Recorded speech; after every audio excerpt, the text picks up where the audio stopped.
السلام علیکم پیارے دوستوں، ہم امید کرتے ہیں کہ آپ سب خیریت سے ہوں گے۔ ہماری دعا ہے کہ اللہ تعالیٰ آپ کو خیر و عافیت سے رکھے۔ آپ دوستوں سے گزارش ہے کہ اس حدیث کو اپنے دوستوں کے ساتھ ضرور شیئر کریں۔ شکریہ۔ بسم اللہ الرحمن الرحیم۔ ایک صحابی نے نبی کریم صلی اللہ علیہ وسلم سے عرض کیا، مجھے کوئی بھلائی کی بات سکھا دیں۔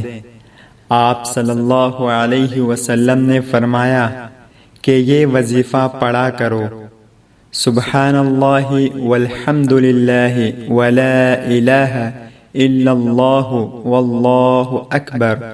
اس نے عرض کیا، اے اللہ کے رسول، یہ تو اللہ تعالیٰ کے لیے ہے، میرے لیے کیا ہے؟ آپ صلی اللہ علیہ وسلم نے فرمایا، جب تو کہے گا سبحان اللہ الحمد للہ لا الہ الا اللہ اللہ اکبر، اللہ تعالیٰ فرمائے گا تو نے سچ کہا۔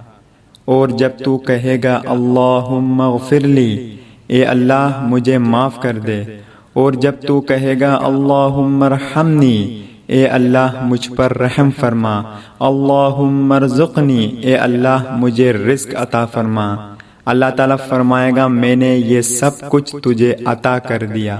سبحان اللہ۔ اللہ تعالیٰ ہم سب کو اس پیارے حدیث پر عمل کرنے کی توفیق عطا فرمائے۔ آمین یا رب العالمین۔